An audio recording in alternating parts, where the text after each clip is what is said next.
on pourrait amorcer la discussion en abordant tes travaux sur la question linguistique dans les années 90. Donc, l'exposition Singing Tongues en particulier, qui a été présentée à la Belkin en quelle année? 95. 95. Elle a ouvert 10 jours après le référendum. Ça lui a donné une petite saveur qui n'avait été pas prévue dans le scénario. Oui. Donc, on pourrait commencer par parler de la prémisse de cette exposition-là, du contexte de son émergence à cette époque-là. Oui. Alors,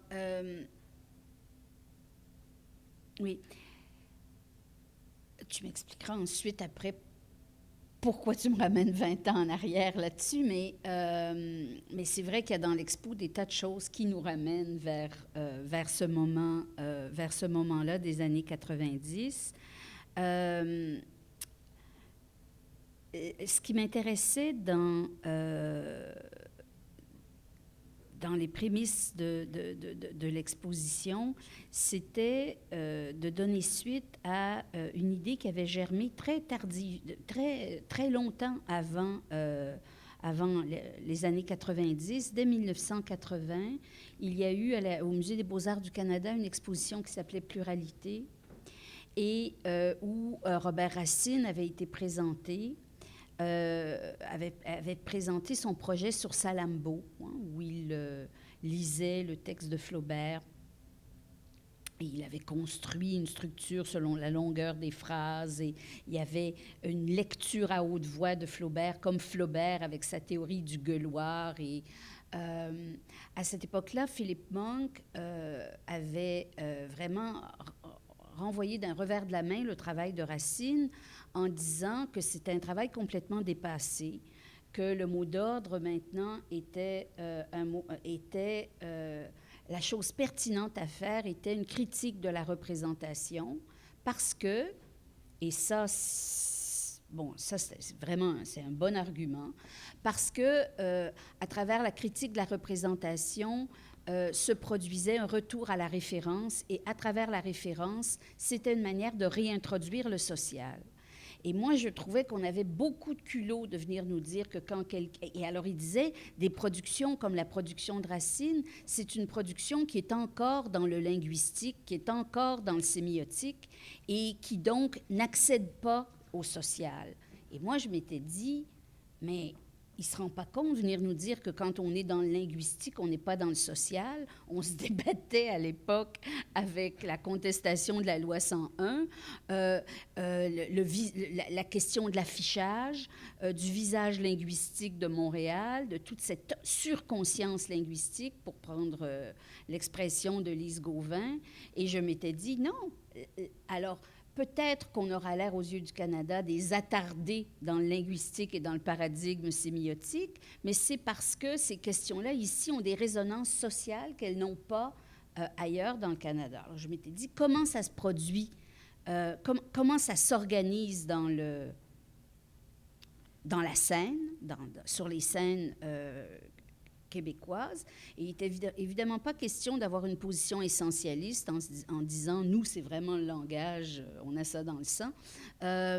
Au contraire, j'ai regardé ce que les institutions exposaient, qui revenait souvent, et ce qu'on disait dans les catalogues et dans les panneaux de salle, dans les musées et tout ça. Et je me suis aperçue, j'ai lu les critiques, j'ai relu René Payan, et je me suis aperçue que ce qui revenait, c'était une fascination pour une définition du postmodernisme qui mettait l'accent sur l'hétérogénéité des pratiques, le passage d'un code à l'autre.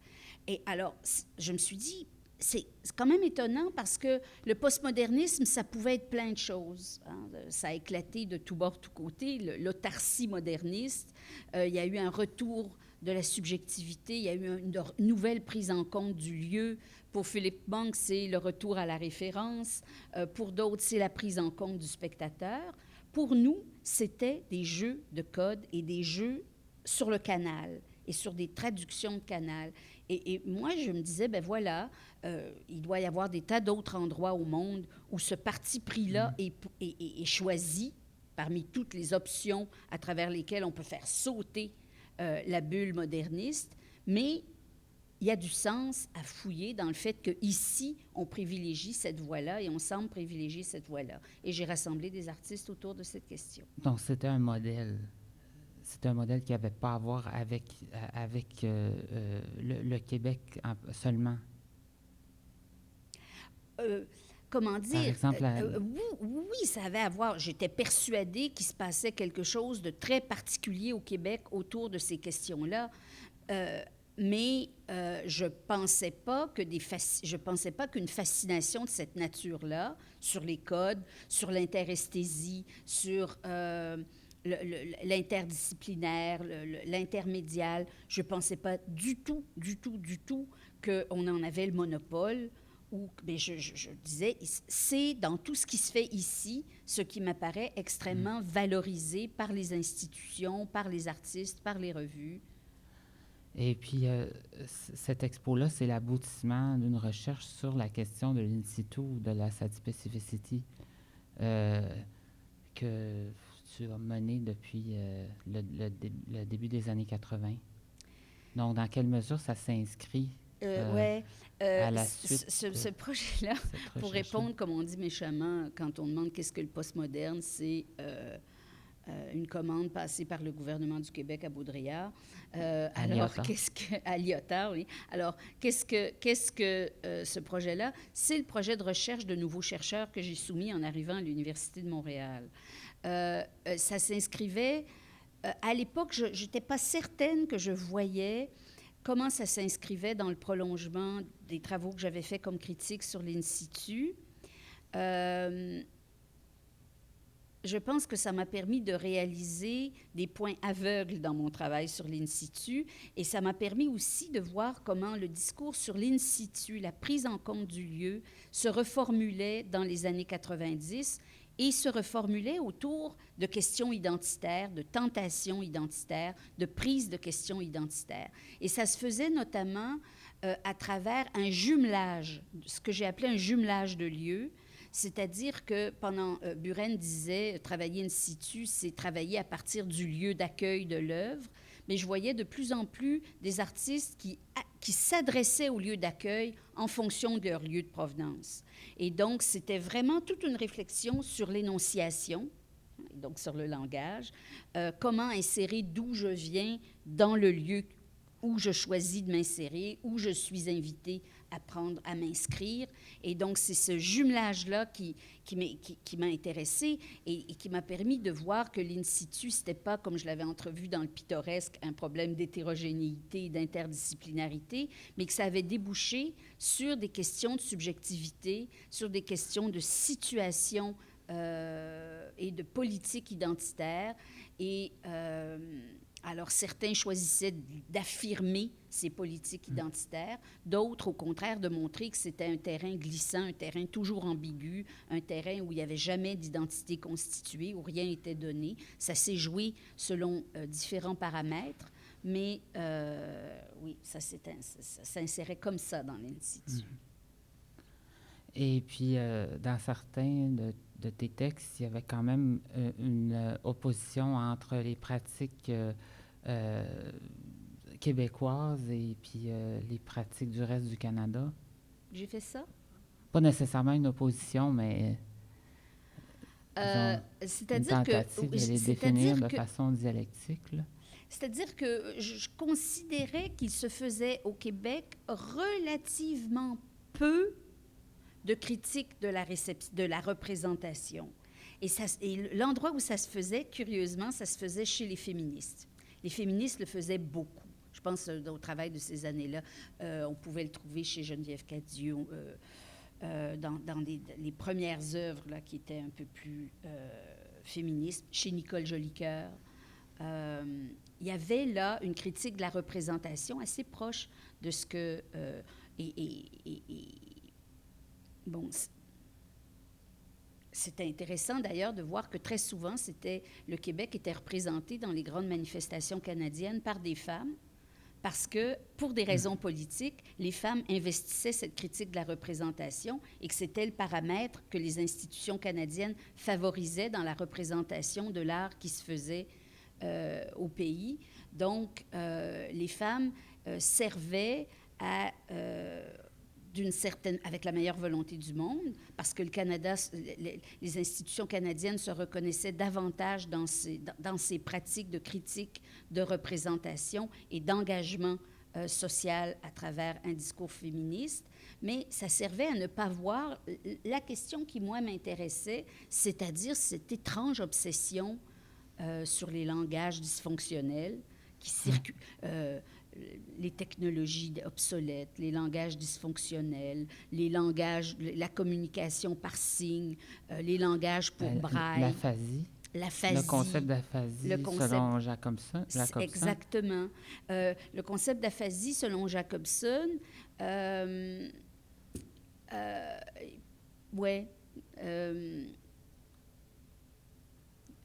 Jacobson a été intéressant pour... bon, c'est des textes qui remontent à longtemps, mais Jacobson a été intéressant pour moi à cause d'un débat qu'il y avait eu suivant l'organisation de la Biennale d'art canadien au Musée des beaux-arts du Canada. Et Jocelyne Alouchery avait écrit, l'artiste Jocelyne Alouchery avait écrit une grande lettre dans Parachute pour expliquer ce qui lui apparaissait comme l'attachement des arts visuels québécois à une certaine conception du poétique qui apparaissait complètement attardée aux yeux des Canadiens anglais, dépassée, opaque, autarcique. Et elle a pris la défense de cette différence-là et au nom d'une culture de l'ailleurs, où c'est pas l'ici qui est important et c'est l'ailleurs, et conséquemment, ça faisait des artistes québécois de très mauvais joueurs dans le jeu de la représentativité, où il fallait toujours se situer par rapport à ce qu'on était et ce qu'on faisait. Elle évoquait une tradition baudelairienne de la poétique de l'ailleurs, plutôt que des revendications localisées. Et ça a été pour moi, ce débat-là dans la revue Parachute a été un déclencheur comparatiste. Cela dit, c'est à travers ça que je suis aussi devenue une spécialiste de l'art canadien, parce que c'est un art auquel je me suis vraiment intéressée en me disant, mais qu'est-ce qui se passe? Qu'est-ce qui se passe sur cette scène-là? Comment on définit les acteurs? Comment on définit... comment on établit des critères de valorisation artistique sur un modèle qui m'apparaissait vraiment ne pas infléchir les mêmes choses que ce qu'on trouvait dans les mécanismes de reconnaissance au Québec. Puis peut-être qu'à partir de là, on peut faire dévier la conversation vers la French Theory. Mm-hmm. Donc, la question de la réception de ces théories-là au Québec, à Montréal en particulier, dans les années 80. Là, c'est difficile de faire ça la French Theory, ça n'existait pas au Québec dans les années 80. Ça n'a pas de sens, la French Theory, quand on parle français. Parce qu'on a un point de vue francophone là-dessus. Et puis, la French Theory, ça n'existait pas en France et ça n'existait pas ici non plus, d'une part. Ensuite, moi, j'aurais très, très envie, et vraiment, c'est un projet pour toi, ça, Vincent, parce que c'est le genre de travail que tu fais très bien, qu'on travaille à une chronologie étroite de traduction des textes et de leurs effets sur l'art, et particulièrement sur l'art canadien. Mais c'est évident que les critiques canadiens, parce que dans les années 80 et les années 90, j'avais moins une pratique d'historienne de l'art qu'une pratique de critique, les critiques canadiens utilisaient la théorie au fur et à mesure de sa traduction. Et pour les Québécois, ça n'avait aucune pertinence. Je me rappelle la joie que Philippe Monk, encore lui, avait à nous citer les mythologies de Barthes en 1982. Ce texte-là avait 30 ans.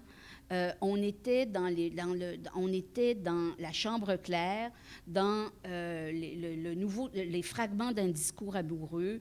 On était dans le Barthes de la jouissance. Ce Barthes-là, on était content qu'il lise Barthes, mais on ne voyait pas pourquoi nous autres, on devait recommencer à lire. Ça faisait 30 ans que ce texte-là était important. On le lisait, mais on le lisait comme une référence dans le passé. Donc, il y a des décalages temporels dans la circulation des références théoriques qu'on n'a jamais vraiment analysés et qui serait vraiment un projet pour une prochaine exposition, Michel. C'est vraiment un projet dans le genre de truc qui t'intéresse. Par exemple, Deleuze était traduit après tout le monde et donc sa portée apparaît très, très tardivement. En même temps, la French Theory, ça remet ensemble des théoriciens qui ne s'entendaient pas du tout, des gens qui pouvaient à peine se parler, dans certains cas. Et c'est un concept qui est particulier dans sa syntaxe, c'est-à-dire dans l'ensemble qu'il constitue, et c'est aussi un ensemble qui est particulier dans les usages qu'on en fait, parce que ça a beaucoup servi à instrumentaliser les concepts. Alors moi, je suis nostalgique d'un moment où on avait un rapport à l'art qui n'était pas antithéorique, hein, où on n'était pas dans ce que Thomas Crow a appelé une fatigue théorique, où vraiment on acceptait que l'art a une portée conceptuelle et que les concepts nous aident à aborder l'art, mais pas que des auteurs soient instrumentalisés comme s'ils avaient dit ce qu'ils avaient dit une fois pour toutes et que les concepts étaient des espèces de trademarks que maintenant on pouvait avec des petites briques avec lesquelles on pouvait construire son discours. Ça, moi, ça me pose problème. J'aime beaucoup, et ça, c'est la leçon que René Payan donnait tout le temps.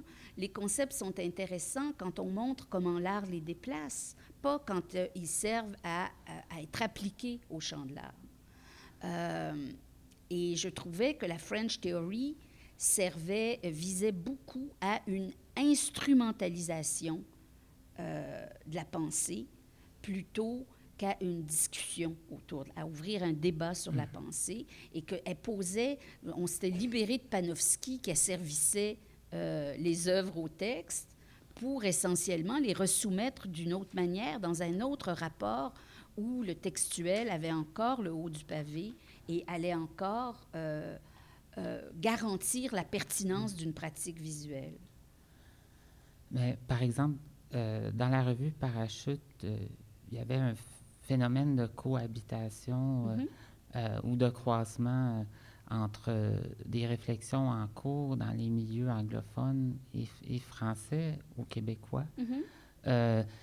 Mais rétrospectivement, en lisant ces numéros-là,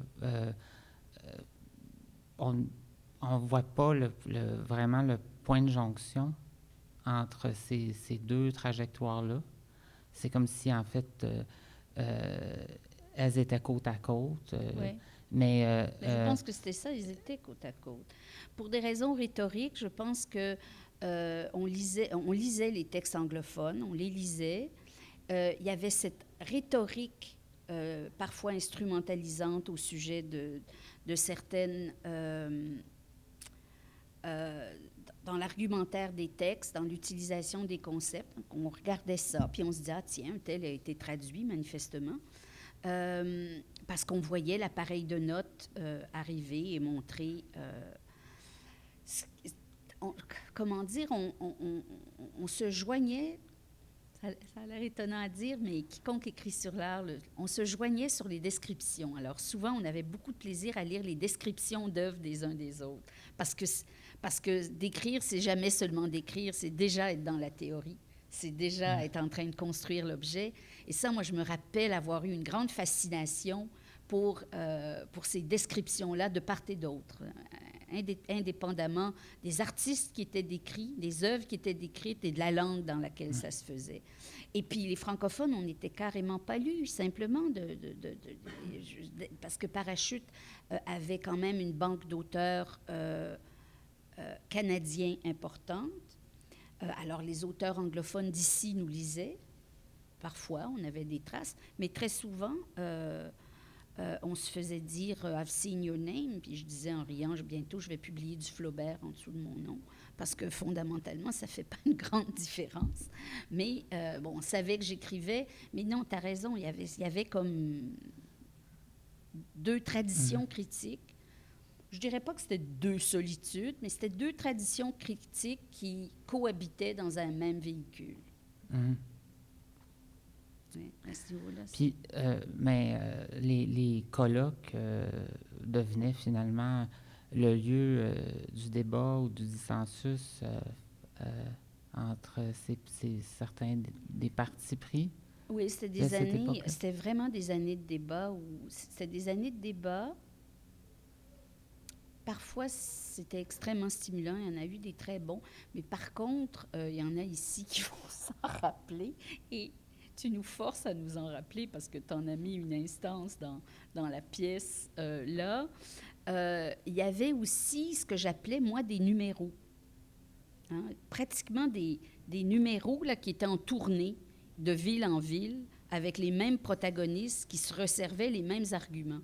Et alors, le débat, Thierry Dedieuve défendant le jugement de Kant, là, moi, je l'ai entendu être prise à partie par les gens d'October, par Bocleau notamment, qui en 82 est encore à Nasgad, à Halifax.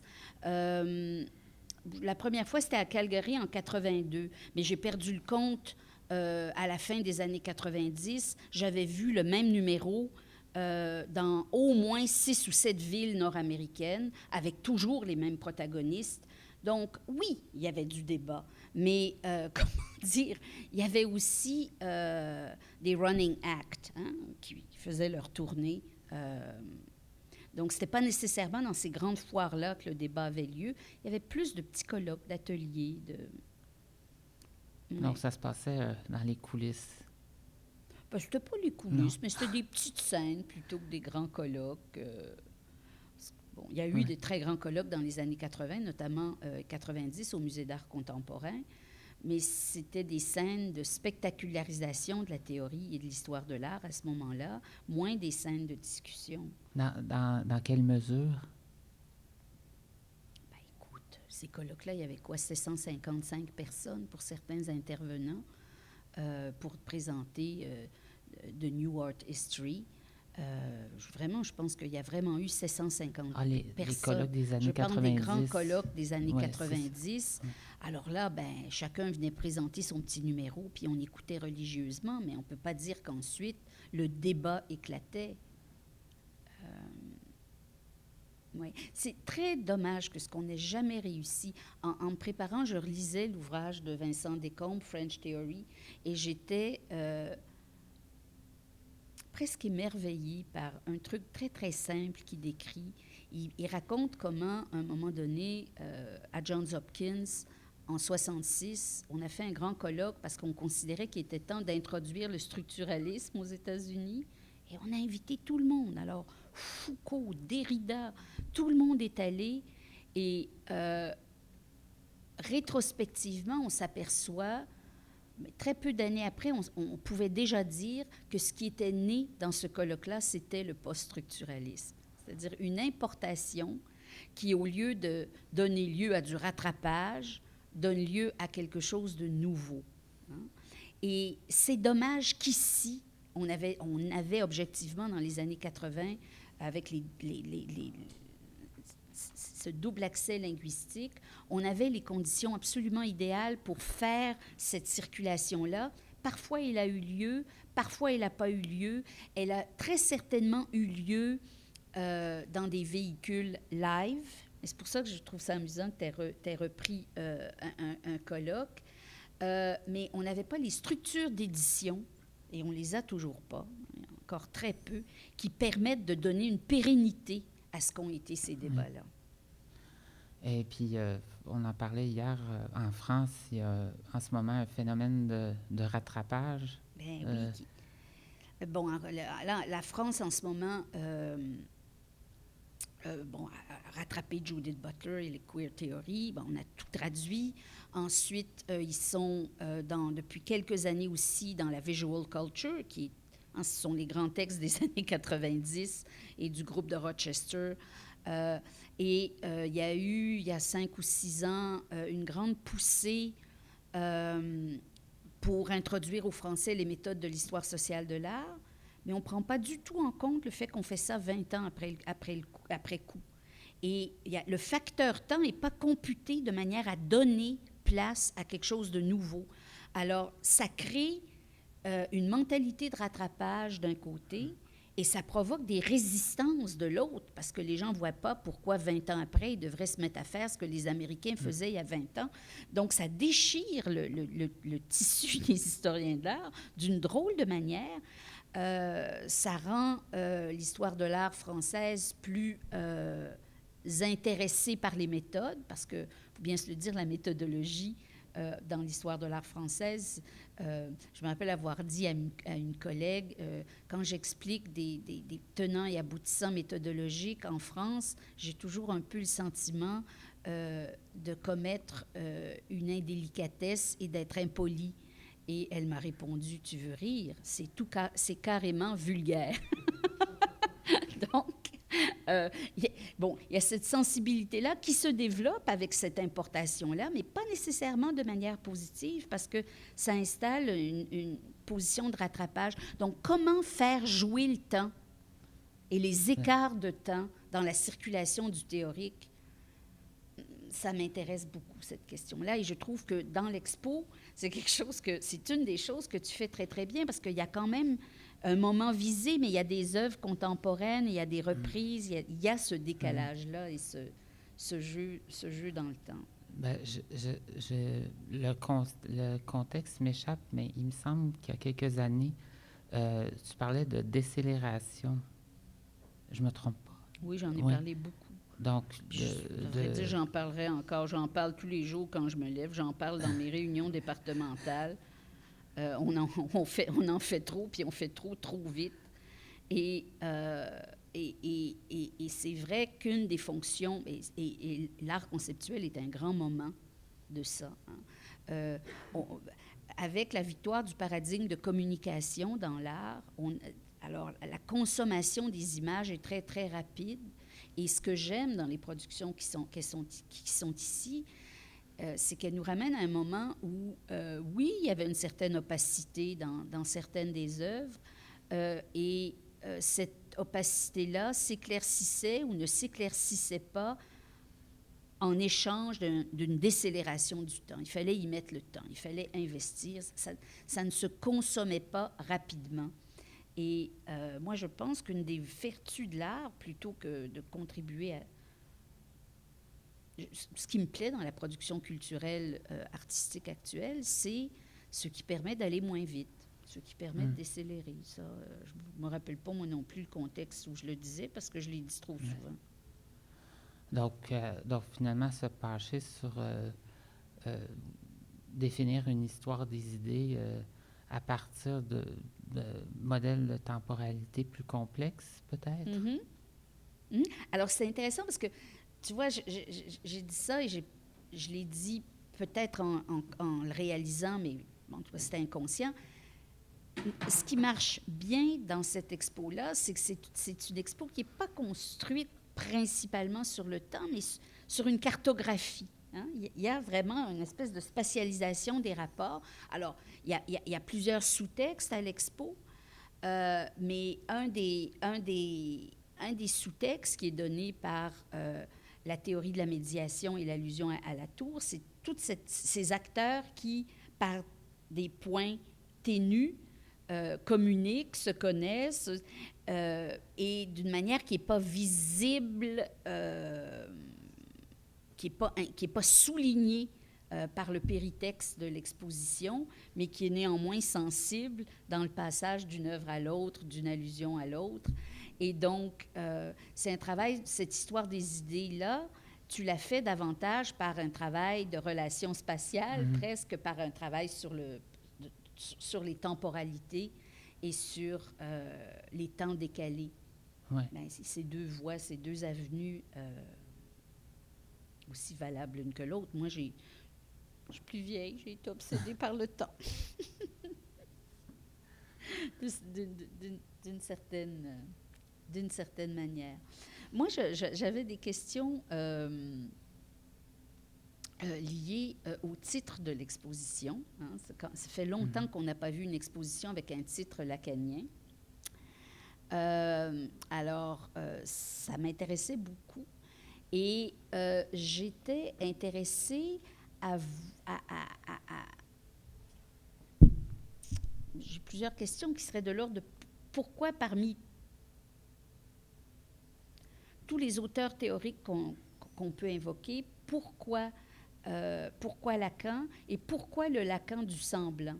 Alors, c'est intéressant parce que je me suis rafraîchi la mémoire. Je me suis rendu compte que ça faisait près de 10 ans que je n'avais pas retouché un texte de Lacan. Alors, on dit toujours que la théorie passe et puis on participe soi-même en ne revenant pas sur ces classiques à cette fatigue théorique qu'évoque Thomas Crow. Mais le semblant, Lacan en fait le propre du masculin. Hein? Alors, il oppose justement, c'est dans son ouvrage sur le rapport sexuel, sur cette idée qu'il n'y a pas de rapport sexuel, il n'y a que cette lutte. Et le semblant est pour lui du côté de la parade de l'amour et davantage d'un côté masculin, alors qu'il va associer la jouissance, la répétition, l'inconscient à l'autre volet de ces forces-là. Alors, quand on connaît un peu Lacan, c'est comme si tu avais mis un énoncé anti-masculiniste. Tu avais chapeauté l'exposition par ça. Et toi qui dis qu'il n'y a pas, puis vraiment quiconque a suivi ton travail sait que c'est la grande force de ton travail, tu arrives à construire des scénarios d'exposition qui ne sont pas thématiques, hein, où le lien qu'on perçoit entre les œuvres, on le perçoit sans même toujours savoir à partir de quels critères on le perçoit, mais ça marche, ou ça ne marche pas, mais ça marche assez souvent pour que quand ça ne marche pas, on comprenne que c'est nous qui n'est pas fonctionnel sur le rapprochement. Donc, toi qui ne fais pas de sélection thématique, il y a quand même une question du féminin et du masculin qui traverse de manière importante cette salle-ci avec Kelly, mais aussi le film de Godard qui était dans l'installation initiale de Groupe de matériel. Il y a des passages qui renvoient au X, au Y. Le film de Renner sur The Men Who Envied Women. Il y a vraiment une inscription très forte de la question du rapport sexuel repensé par Lacan dans une exposition où on peut tout à fait faire le tour de l'exposition sans le soupçonner. J'aimerais que tu t'expliques un peu là-dessus. Je pourrais dire d'abord que cette partie de l'intitulé est déplacée au même titre que Mary Kelly déplace le schéma de Lacan dans Postpartum et le schéma de Saussure aussi, en fait, derrière moi. Donc, dans son cas, le déplacement, ou en fait, elle définit ce déplacement-là comme un pastiche, comme une stratégie pour défaire l'hégémonie du discours, ou à cette époque-là, qui lui permettait de défaire l'hégémonie du discours lacanien, au même titre que des auteurs féministes comme Luce Irigaray le faisaient dans leurs travaux. Mais dans son cas, il s'agit d'un déplacement dans un espace du visuel. Donc, Et puis, en utilisant un discours qui n'est pas du semblant comme titre, je voulais aussi déplacer cette référence au séminaire dans le champ de l'art pour évoquer ou pour amener la question du discours sur l'art en particulier. Des rapports de l'art et du discours ou du discours sur l'art? Des rapports de l'art et du discours, et puis aussi le discours sur l'art. Donc, dans quelle mesure le discours, ça rime ou ça rime pas aux œuvres, devient un supplément. Et puis le semblant aussi, ça a à voir avec ce que tu évoquais plus tôt en parlant de l'instrumentalisation de la théorie. Qui devient aussi une forme de parure, donc qui devient quelque chose d'artificiel. Plus récemment, c'est nécessaire de passer à travers ou d'utiliser des références théoriques pour les artistes. C'est devenu un dictat. Une nouvelle topique. C'est ça. Ce qui était pas le cas à, par exemple, l'époque où Mary Kelly a amorcé son travail sur Postpartum. Ça, c'est intéressant parce qu'on oublie à quel point, effectivement, il n'y avait pas beaucoup de précédents pour une telle utilisation du théorique au moment où Kelly a fait son travail. Et ça demeure une des utilisations les plus heureuses du théorique parce que j'aime beaucoup le petit passage que tu cites dans les textes de salle de l'exposition où Kelly parle de l'importance des règles qu'elle s'est données. Et manifestement, on a le sentiment qu'à travers le théorique lui a servi à se construire un monde. Alors, si l'art construit des mondes, elle a vraiment une espèce de microcosme qu'elle a construit, dont elle a posé les règles, les paramètres, et ça marche pour ça. Ça marche pas parce qu'on embarque dans le théorique, mais parce qu'on embarque dans le monde que son analyse des textes théoriques lui a permis de construire. Et ça, c'est une réussite vraiment, vraiment rare. Bon, n'empêche que je ne suis pas certaine qu'elle fasse toujours ce qu'elle pense qu'elle fait, mais ça rend les choses plus intéressantes encore parce que ça introduit de l'écart entre le projet et les effets. Et ça, c'est toujours intéressant. Puis peut-être qu'on pourrait enchaîner et puis discuter de la question du document et de l'affect. Oui. Qui était en fait, c'est ça un peu le point d'origine ou le moteur de cette discussion-là. Oui. Oui. Ben, quand la première fois qu'il a été question qu'on discute sur l'art conceptuel, c'est un courant qui m'a beaucoup accompagnée. J'ai comme étudiante, j'ai le sentiment d'avoir grandi avec la découverte de ces mouvements-là. Et néanmoins, j'ai toujours été troublée par la façon dont quand le discours l'abordait. Alors, c'était soit pour le traiter en éliminant le matériel et le visuel, en éliminant la subjectivité, et en considérant presque l'usage des documents, parce que dans l'art conceptuel, il y a une grande utilisation du document détourné. Moi, il m'apparaît que le document est presque toujours détourné dans ces séries. Et j'ai le sentiment qu'au contraire, on l'associe à une compulsion et à un effet de vérité.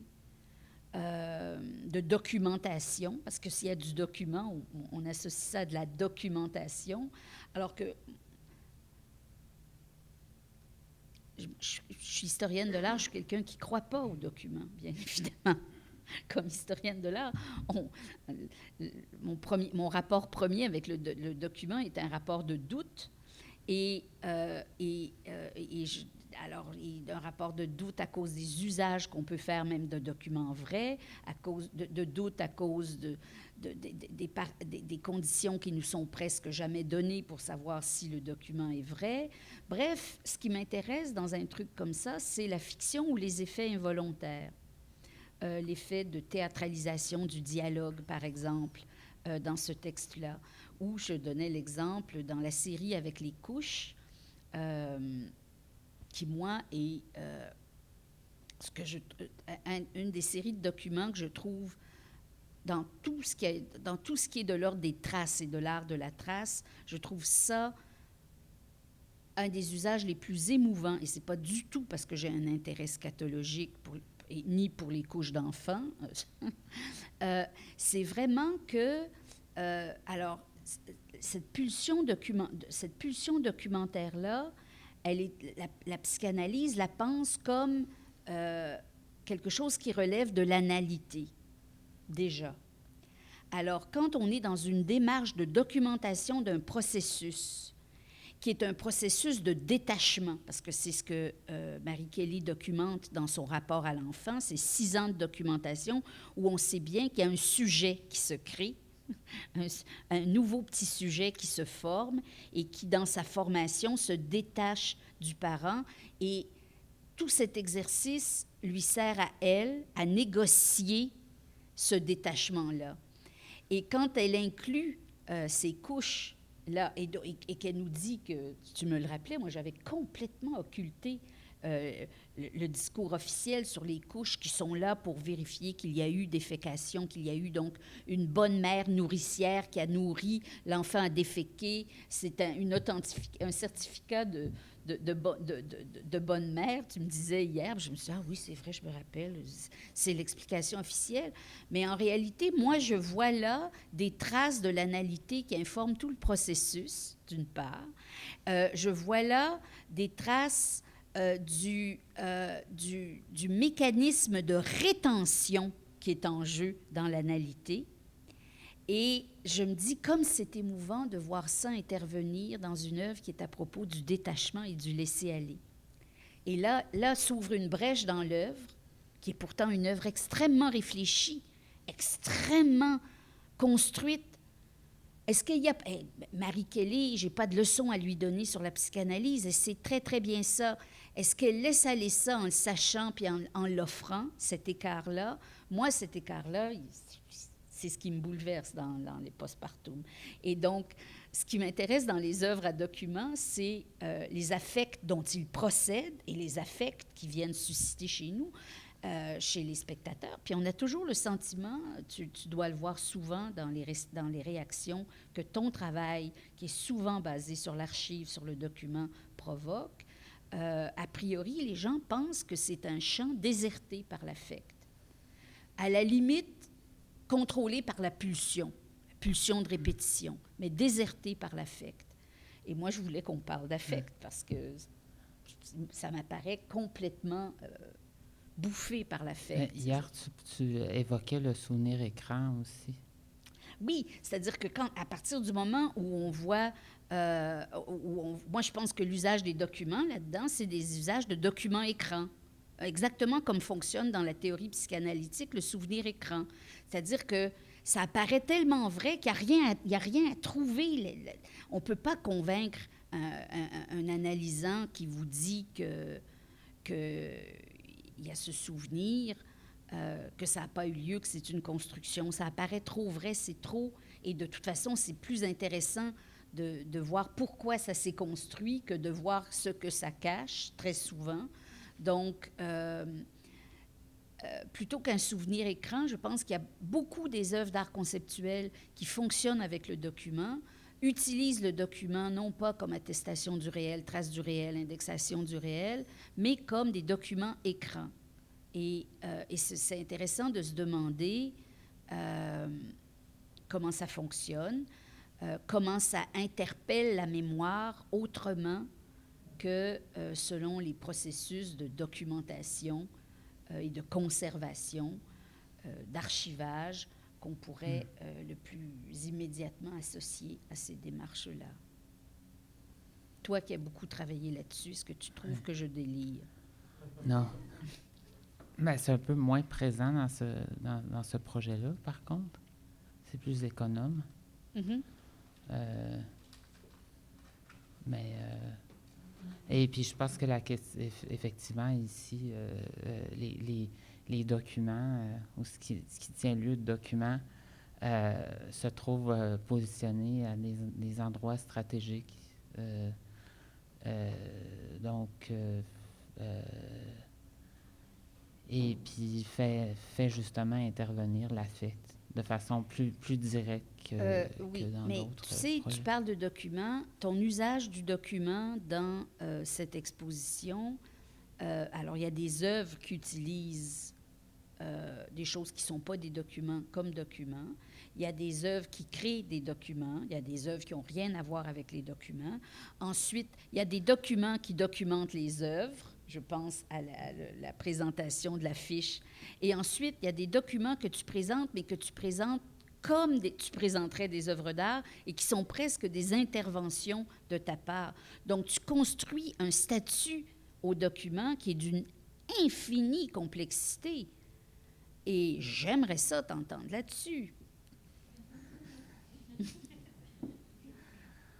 Ben, je ne sais pas par où commencer. Peut-être qu'il y aurait une amorce, une œuvre en particulier? Ou, Bien, prenons les œuvres qui, dans la liste des œuvres, là, sont... je ne me rappelle plus de ta formule. Excusez-moi, micro.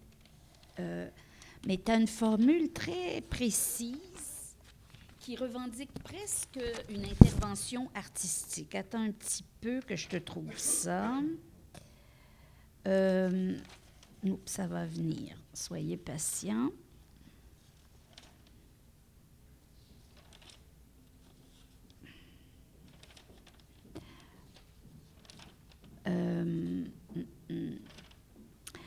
La salle avec le vidéo, la salle où sont les parachutes, c'est la salle de quel numéro? c'est la C. Voilà. Comment tu dis ça? Avec le concours de Vincent Bonnin. Hein? Alors, C'est pas moi qui ai dit ça, par exemple. non, mais c'est parce que c'est ton expo. On va en discuter. Parachute art contemporain, Contemporary Art, numéro 32, septembre, octobre, novembre 1983, 42, mars, avril, mai 1986, 48, septembre, octobre, novembre 1987, avec le concours de Vincent Bonnin. La même chose doit arriver pour File. Ça veut dire que avec le concours, c'est pas une œuvre, hein? Mais on voit bien que c'est une mise en scène, c'est une scénographie de Vincent Bonnin, mais ce qui est scénographié, c'est du document. Donc, c'est un autre... Alors ça, c'est du vrai document. Parfois, les documents sont là comme traces de documents qui ont vraiment été dans une œuvre qui ne peut pas être présentée. Tu as une déclinaison du document qui est absolument assourdissante et tu fais ça comme ça, là, sans en avoir l'air, là, sans trop... Alors... Je suis extrêmement curieuse de t'entendre là-dessus. Ben, en fait, je pense qu'il y a aussi beaucoup, évidemment, quand on fait de la recherche, là, il y a beaucoup de hasards heureux. Donc, on cherche, on ne trouve pas. Ça arrive qu'on trouve sans chercher. Et puis, j'ai eu de la chance cette fois-ci. Parce que je suis tombée sur des objets assez... numéros de parachute Ah, ben, qui criaient pour qu'on les présente ensemble à une certaine page. Ben, les numéros de parachute, en fait, c'est parce que j'ai lu les parachutes de cette époque-là. Et puis, il s'agit d'une séquence qui commence avec... je ne veux pas trop entrer dans les détails, mais ça commence avec... Kate Linker, donc l'article de Kate Linker sur son projet d'exposition Difference on Representation and Sexuality. Puis ensuite, il y a un texte, un article de Laura Mulvey sur l'exposition qui fait l'objet en partie de la salle C, Magnificent Obsession. Et puis, ensuite, dans le dernier numéro, il y a le manifeste du Public Access Collective de Toronto, dont Mark Lewis, commissaire de l'exposition Magnificent Obsession, a été l'un des membres fondateurs. Donc, en fait, il y a comme c'est en fait une chronologie qui est suggérée aux visiteurs. Qui est aussi des indices pour pointer vers le réseau qui unit ces gens-là? Oui, c'est ça. C'est ça. Donc c'est présenté, disons, sous la forme de l'allusion. Il y a pas de, c'est pas imposé aux visiteurs sur un mode didactique. Donc, il faut faire le travail, il faut trouver la chose parce c'est un petit peu, elle est montrée, tu sais, elle est mise en évidence. On l'a devant soi, mais il faut la voir. Il faut la... Il y a des choses extrêmement intéressantes et paradoxales comme groupement de matériel qu'on peut pas remontrer ça, puis on peut pas remontrer des fragments de ça. Donc, tu montres des photos d'une installation de groupe matériel et puis tu les montres de manière très informelle pour qu'on voit bien que c'est pas des œuvres, mais que c'est des traces et des documents de ces œuvres-là. Puis en bas, en vitrine, il y a des documents qu'on peut reconnaître qui étaient dans ces segments-là.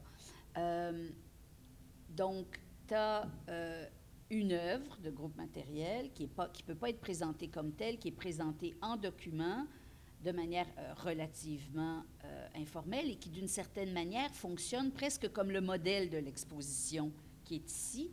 Et quand on arrive dans la salle suivante, un petit ouvrage de Philippe Monck ayant appartenu à René Payan est dans un boîtier, vraiment dans une petite vitrine présentée très méticuleusement, comme si là, ce document qui n'a qu'un statut de document est présenté avec un dispositif qui rappelle celui des œuvres d'art. Et tu fais constamment des chassés-croisés de cette nature-là. Bon, alors là, Vincent, donne-moi n'importe quelle raison, mais pas le hasard. Je veux dire, tu es quelqu'un qui construit de trop près la réflexion. En fait, dans le cas de Group Material, il s'agit vraiment d'une collaboration avec Julie Hart, l'une des membres fondatrices de Group Material. Et puis, au départ, je lui avais suggéré de repenser la présentation de cette exposition-là. Donc, de choisir des œuvres ou des modalités de présentation des documents. Et puis, il faut dire que Julie Hart et les membres de Group Materials ont été assez réticents à confier à des commissaires ou même à des auteurs la tâche d'interpréter les retombées de leur projet de cette période-là. Donc, comme plusieurs artistes de cette génération, des artistes qui ont beaucoup réfléchi à la question de la médiation de leur travail, de la production de discours autour de leurs œuvres, ils ont tenté de contrôler quand même la production de commentaires et puis la réitération de leurs travaux.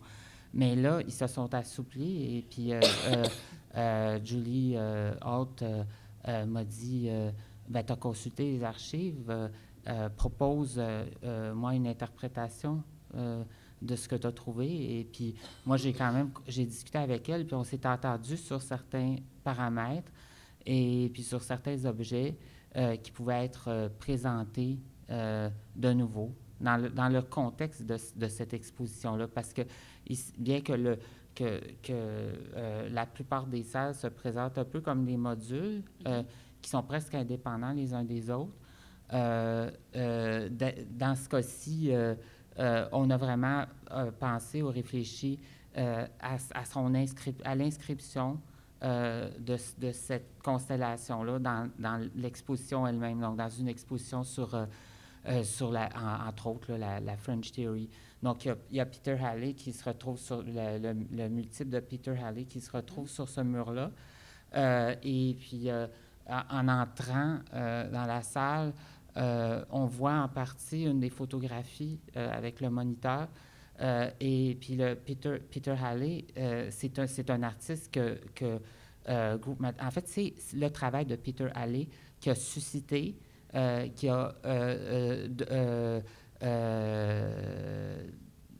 provoqué finalement, qui a donné lieu à cette exposition Resistance anti-Baudrillard.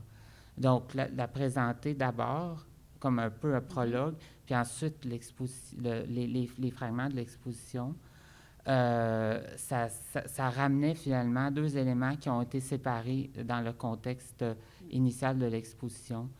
Et puis ensuite, Godard, ben l'émission 6 de Sur et sous la communication, c'est l'émission où Godard demande à un ami qui était aussi technicien de récapituler.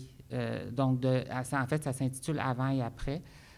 Donc, le technicien a des écouteurs et puis Godard lui récite un texte ou improvise un texte et puis le technicien l'interprète, le répète.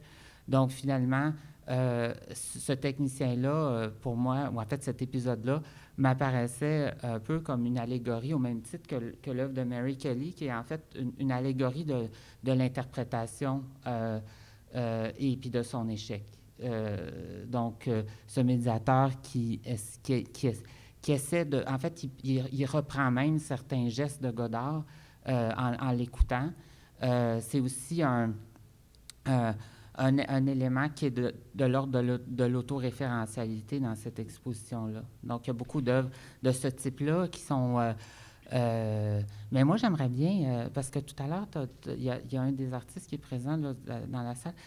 Tu disais des choses intéressantes sur le travail de John Knowles, sur ces recettes. Là, j'aimerais bien t'entendre sur ça. Quand j'ai vu les recettes de bouillabaisse dans le contexte de cette exposition-là, j'ai tout de suite su que c'était une réflexion sur la French Theory. Et j'ai trouvé ça extrêmement amusant de voir...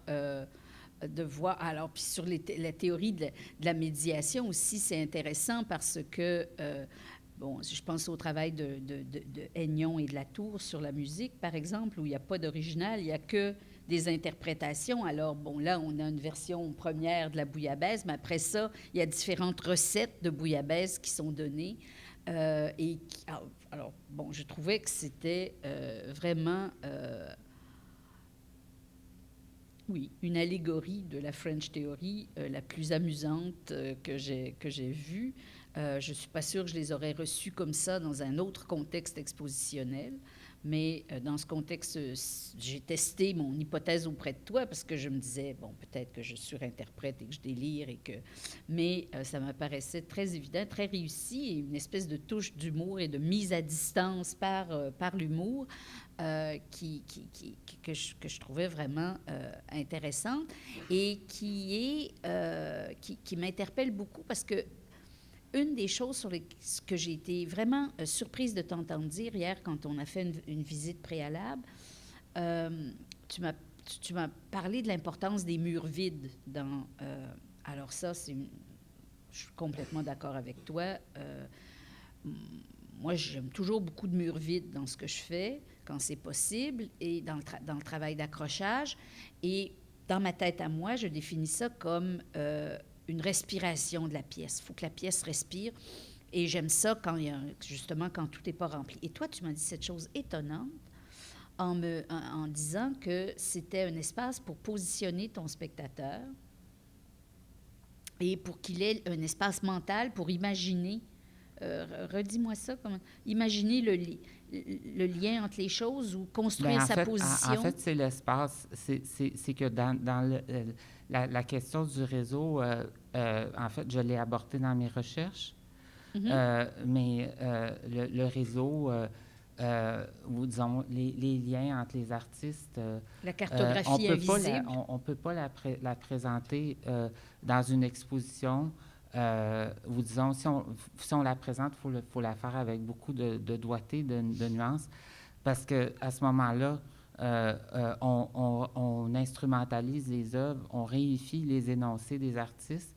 Et puis, moi, je voulais pas faire ça. Je voulais que les œuvres, que chacune des œuvres, surtout les propositions qui ont été créées pour la circonstance de l'exposition, restent autonomes. Et puis, par contre, ces espaces vides, ces murs vides, il y en a un ici, entre autres, il y a un enregistrement d'une conférence que Mary Kelly a donnée à l'Université Concordia en 88, qui est diffusée à cet endroit-là. Et puis, elle décrit l'œuvre Corpus de 86, je pense. Elle a commencé en 86.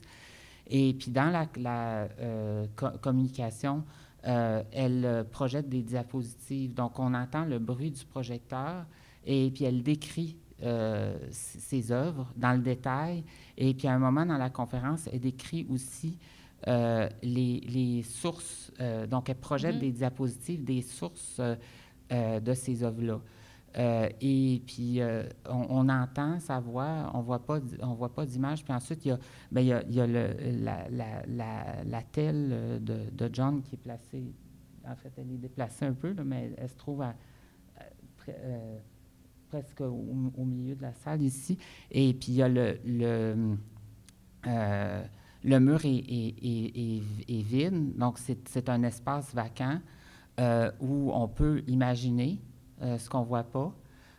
Puis dans d'autres endroits, cet espace-là évoque aussi justement l'impossibilité de raconter cette histoire-là, d'évoquer ce réseau-là. Puis l'idée qu'on ne voit pas ce qui est évoqué est aussi présente dans le Andrea Fraser, dans un des écrans où justement elle parle dans un lieu vide. Ah oui, dans la maison. Dans la maison vide. Mais pour revenir à la question du spectateur, je trouve ça important ce que tu viens d'expliquer là, parce que une des choses qu'on peut dire de ce projet-là et qu'on peut dire de tes autres expositions, c'est qu'ils ne sont pas nécessairement user-friendly, dans le sens où c'est un modèle allusif. Et la plupart des gens qui constatent ça seraient portés à expliquer ça sur une base esthétique. Ça fait partie de son esthétique que de ne pas noyer la présentation dans du péritexte, dans de l'explication, mais là, ce que tu viens de faire, c'est quelque chose d'extrêmement important, c'est-à-dire que tu viens de nous donner l'argumentaire éthique et non pas esthétique pour ça, qui tient dans un refus d'instrumentalisation qui serait nécessaire, c'est-à-dire une instrumentalisation qui serait nécessaire s'il s'agissait de coudre du fil rouge à travers tout le parcours. Alors, et tu ne l'expliques pas en disant « je ne veux pas surdéterminer la lecture de mon spectateur », parce que ça aussi, ça pourrait être une position éthique, dire c'est au spectateur de faire le travail, je ne veux pas surdéterminer sa lecture. Tu le dis au contraire en disant je ne veux pas avoir l'air, en donnant mon interprétation et en imposant les liens, d'instrumentaliser le travail des artistes que je montre dans l'exposition. Et ça, en tout cas, c'est vraiment un argument très, très fort et très, très... qui montre bien comment il y a toute une démarche éthique qui informe ton travail et qui n'est pas seulement inscrite dans un amour ou des affinités esthétiques avec une sorte de travail qu'on qualifie comme, souvent à tort, de visualité pauvre ou de matérialité contenue ou de choses comme ça. Donc, je suis très contente de t'avoir entendu dire ça. Est-ce que tu ne penses pas qu'on devrait prendre des questions? Oui, absolument. Oui, c'est ça. Donc...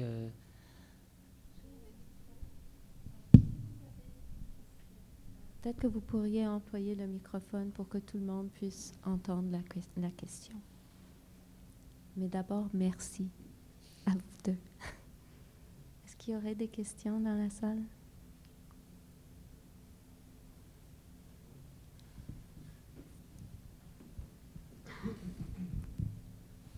Bonjour.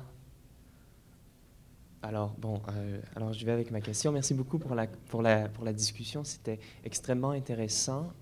Et j'aimerais revenir peut-être au début de la conversation où vous parliez de rapport entre la French Theory, la réception de la French Theory au Québec, en France et dans le Canada anglais. Je trouvais ça super intéressant. Je faisais plein de parallèles avec l'exposition également, où on a des artistes canadiens, on a des artistes québécois, on a des artistes d'un peu partout.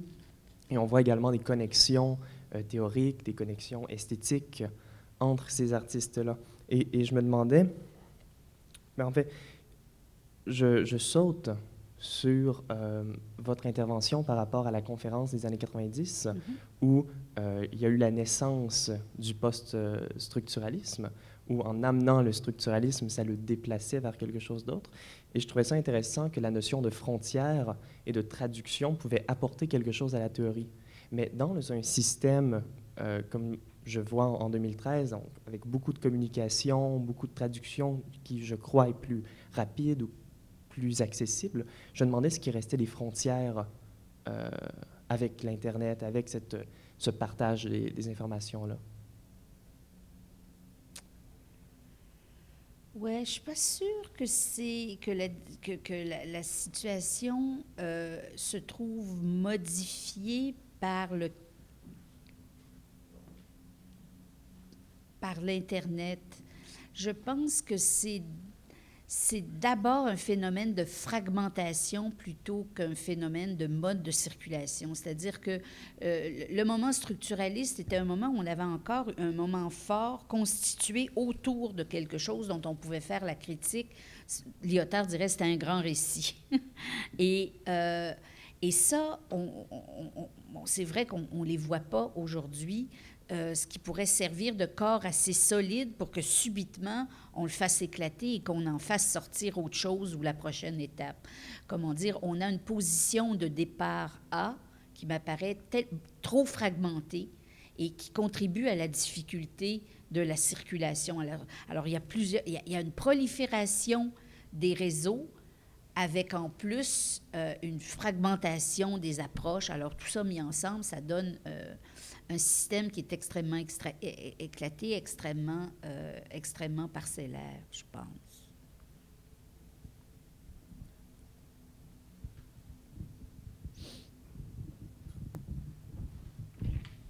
Merci. J'aurais une question un peu qui revient aussi au début de votre conversation.